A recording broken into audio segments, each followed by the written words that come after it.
नमस्कार, आप देख रहे हैं न्यूज प्लस 21। मैं हूं आपके साथ ललिता चक्रधारी। 2019 में पारित हुए नागरिकता संशोधन कानून की देशव्यापी चर्चा एक बार फिर से गर्म हो गई है, जब सोमवार देर शाम सीए कानून के नियम नोटिफाई हो गए और कानून लागू हो गया। व्यापक समर्थन और कुछ विरोध के स्वरों के बीच सीए के बारे में ये जानना दिलचस्प होगा कि ये अपनी तरह का कोई पहला कानून नहीं है।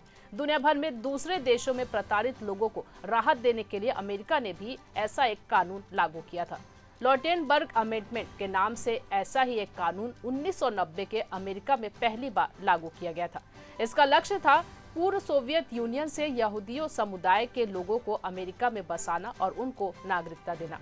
न्यू जर्सी के फ्रैंक लॉटेनबर्ग ने पहली बार इस तरह के कानून के बारे में सोचा और प्रस्ताव किया। क्योंकि अमेरिका की सत्ता में यहूदी समुदाय की अच्छी पकड़ है, इस कानून के माध्यम से एक अस्थिर क्षेत्र से यहूदी समुदाय को निकालकर अमेरिका में बसाने में ये कानून बहुत मददगार साबित हुआ। इतना कि बाद में इस कानून में और विस्तार कर अन्य देशों में ईसाई समुदाय के प्रताड़ित लोगों के लिए और ईरान के प्रताड़ित पारसी लोगों के लिए भी जगह बनाई गई।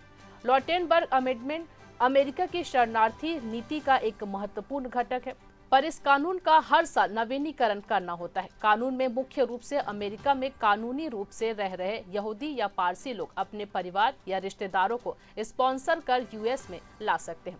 सीए कानून लागू होने के बाद हिंदू फाउंडेशन ऑफ अमेरिका ने भी इसका स्वागत करते हुए इसको लॉटेनबर्ग अमेंडमेंट से जोड़कर प्रताड़ित समुदाय को राहत देने वाला कानून बताया है। ये खबर लिखी थी आपके लिए हमारे साथी दुर्गेश कुमार दुबे ने। लगातार खबरों से अपडेट रहने के लिए देखते रहिए न्यूज प्लस 21, आपके हक की बात।